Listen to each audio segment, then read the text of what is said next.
Ada beberapa alasan bumi disebut planet biru. Memang warnanya biru. Karena ini memang kenyataannya, sekalian saja saya tambahkan kalau warna biru ini berasal dari air. Lebih dari 70% bumi ditutupi air, dan jumlah H2O yang sangat banyak inilah salah satu alasan utama adanya kehidupan di planet ini. Tapi, bagaimana kalau kenyataannya berbeda? Bayangkan kalau semua rasio itu dibalik dan daratan menutupi 71% permukaan planet kita. Bagaimana ini akan memengaruhi iklim? Apakah manusia sebagai makhluk hidup akan ada di dunia yang sangat berbeda dengan dunia kita ini? Agar lebih mudah menggambarkannya dalam peta, kita langsung balik saja. Yang tadinya daratan diganti jadi air dan sebaliknya. Samudra Atlantik, benua Atlantika. Danau besar, pulau besar. Selain itu, rasanya kita juga harus mengganti nama planet ini menjadi Aqua atau yang lain. Berhubung ide ini sudah saya utarakan, mari kita bicarakan sekalian apa manfaat lautan untuk manusia. Suhu iklim di planet bumi bisa dipengaruhi oleh beberapa faktor, dan banyaknya air adalah salah satunya. Setiap tahunnya, lebih dari 71 miliar liter air menguap dari lautan di seluruh dunia, membawa panas naik bersamanya. Coba bayangkan penguapan ini sebagai cara planet kita berkeringat. Kira-kira seperti itulah. Air juga lebih mudah menyerap panas dibandingkan daratan. Itulah sebabnya wilayah pesisir cenderung beriklim lebih menenangkan dibandingkan wilayah di tengah daratan dengan ketinggian yang sama. Kedua pernyataan ini juga akan berlaku di planet Aqua, tapi sedikitnya jumlah air di sini akan membatasi keefektifannya. Tanah keras memantulkan panas alih-alih menyerapnya, mengubah daratan di atasnya jadi sepanas oven. Meskipun penguapan masih terus terjadi di danau dan lautan, permukaan air yang sedikit berarti kurangnya panas yang dilepas melalui penguapan. Suhu yang lebih tinggi berarti lebih banyak curah hujan di wilayah pesisir, sementara air akan sangat langka di tengah daratan. Jika biasanya saja hujan saat ini sulit mencapai beberapa wilayah di Texas, bayangkan berapa banyak hujan yang dapat mencapai gurun Pasifik. Aneh bukan? Sebagian besar permukaan Aqua akan mirip sekali dengan Sahara dibandingkan tempat manapun yang mungkin ingin kamu kunjungi. Dan sebagian besar tumbuhan yang hidup di daratan hanya terbatas berada di kawasan hutan hujan yang membentang di area pesisir. Berikutnya yang akan kita bahas adalah atmosfer. Kita semua pasti masih ingat tentang fotosintesis yang pernah dipelajari di sekolah. Tumbuhan menyerap air dan karbon dioksida, lalu diolah menjadi oksigen dan glukosa. Tanpa fotosintesis, binatang seperti sapi, burung, dan kita manusia tidak akan ada. Antara 50-70% oksigen di bumi berasal dari tumbuhan air. Ganggang dan rumput laut mungkin terlihat lengket dan menjijikan, tapi keduanya adalah bagian penting dari ekosistem planet kita. Bila sebagian besar air menghilang, semua tumbuhan ini juga ikut hilang. Karena gurun luas itu tidak bisa menggantikan air, maka planet akan memiliki sedikit oksigen dan karbon dioksida yang melimpah. Ada dua efeknya. Yang pertama, kita akan kesulitan bernapas di permukaan planet ini, seolah seluruh dunia ini ada di ketinggian 3.650 meter.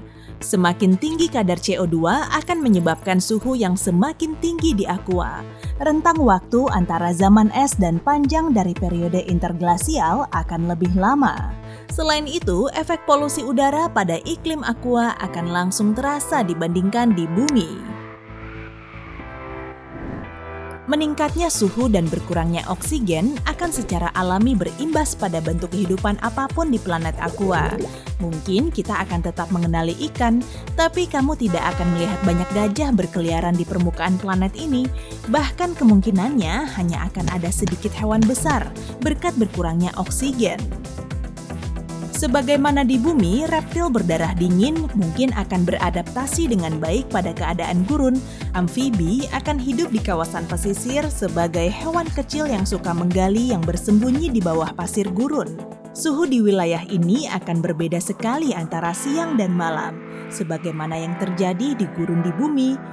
Sementara reptil, serangga, dan laba-laba dapat bertahan, banyak makhluk yang lebih kompleks terancam tidak bisa hidup. Mamalia, kalaupun ada, keadaannya tidak akan berbeda seperti reptil di planet Aqua. Burung, seperti yang kita kenal, mungkin tidak akan ada, kemungkinan kalah dari reptil yang dapat terbang. Binatang yang lebih besar harus menemukan cara untuk menyimpan air yang mereka minum, seperti lapisan gendut pada punuk unta. Berkurangnya tumbuhan mengakibatkan meningkatnya persentase jumlah predator. Sebaliknya, hal ini berarti lebih sedikit hewan herbivora yang harus mengembangkan pertahanannya supaya tidak diburu sampai punah. Tanduk, duri, kamuflase, dan lapisan pelindung wajib ada di permukaan aqua yang ganas. Jangan harap kamu bisa menemukan hewan yang mirip dengan gazelle di dunia yang tandus ini. Tetapi binatang yang mirip terenggiling atau badak pasti akan ada di mana-mana. Jika sejauh ini aqua terdengar berbahaya, ini belum ada apa-apanya. Saya belum jelaskan bagian yang terbaik. Sejauh ini, saya baru fokus pada hilangnya lautan yang akan mengubah ekosistem planet ini. Lalu, bagaimana semua ini akan mengubah planet itu sendiri? Pertama-tama, siang akan berlangsung sedikit lebih lama akibat bertambahnya massa bumi karena tambahan luas daratan. Ini masih bukan bagian terbaiknya, hanya menambahkan daftar fakta seru dari evolusi planet Aqua. Bagian serunya adalah gempa bumi dan gunung berapi. Jadi, lautan membantu menjaga lempeng tektonik bumi agar lebih stabil. Dengan hilangnya air, lempeng bumi jadi lebih mudah bergerak. Oleh karena itu, Aqua akan lebih sering mengalami gempa bumi dan gunung meletus yang lebih ekstrem dibandingkan bumi. Jadi, kita telah membahas iklim, hewan, bahkan pengaruh berkurangnya lautan pada planet itu sendiri. Tapi, bagaimana dengan manusianya? Anggap saja manusia atau sesuatu yang mirip dengan kita dapat bertahan hidup di aqua. Bagaimana bentuknya dan bagaimana cara hidupnya? Mungkin bentuknya tidak akan mirip manusia. Jangan lupa, makhluk hidup di aqua berevolusi agar dapat bertahan hidup pada lingkungan yang ekstrem. Jika ada spesies yang sanggup bertahan hingga mampu mengembangkan peradaban, kemungkinan besar akan memerlukan fitur seperti yang telah disebutkan di atas. Melihat dominasinya di planet aqua, kemungkinan besar reptil adalah makhluk yang dapat berkembang kecerdasannya. Bisa jadi manusia kadal, kita sebut saja mereka lizardos, akan berkembang supaya dapat bertahan hidup di gurun. Tapi tidak berarti secara otomatis mereka mau tinggal di sana selamanya. Rasanya cukup beralasan kalau kita berasumsi bahwa penduduk aqua akan membangun rumah di kawasan yang lebih layak huni. Sebagian besar peradaban lizardo akan berpusat di sekitar sungai dan lautan yang sedikit jumlahnya. Sungai sangat penting untuk pertanian dan transportasi, dan curah hujan yang sering turun di area pesisir menjadikannya ideal untuk pertanian dan menyokong kota-kota besar. Jika ditilik dari sejarahnya, manusia seringkali bersaing menguasai sungai, pelabuhan, dan lahan pertanian yang berharga. Tak aneh jika kita berasumsi hal ini akan terjadi di dunia di mana fitur-fitur tersebut lebih sedikit dan jauh satu sama lain. Sedikitnya lautan akan mempermudah para lizardos menyebar ke seluruh planet. Sayangnya, bertahan pada peradaban di daratan lebih mudah diucapkan daripada dilakukan. Dari zaman batu hingga ditemukannya jalur kereta, cara tercepat pergi kemanapun adalah memakai kapal laut. Gurun yang sangat luas di aqua terbukti sebagai penghalang yang lebih sulit ditembus dibandingkan lautan di bumi. Ada banyak kapal menyeberangi lautan, tapi apa ada yang tertarik menyeberangi gurun Sahara? Ini memang bisa dilakukan, tapi sama sekali tidak praktis, mudah, atau menyenangkan. Di bumi versi kita, penghalang ini jelas-jelas membelah benua Afrika jadi dua. Di aqua, gurun yang luas akan memegang peranan yang sama. Peradaban mungkin berkembang di pesisir Samudra Eurasia, dan mereka mungkin saling terhubung, tetapi pertemuan dengan peradaban di Laut Amerika Utara akan sulit dan jarang. Lautan yang lain akan tetap misterius dan memisahkan daratan seperti di abad ke-20. Hanya jika pesawat modern ditemukan, perjalanan antar laut jadi lebih praktis, dan masyarakat yang telah berkembang terpisah selama ribuan tahun akhirnya dapat berinteraksi.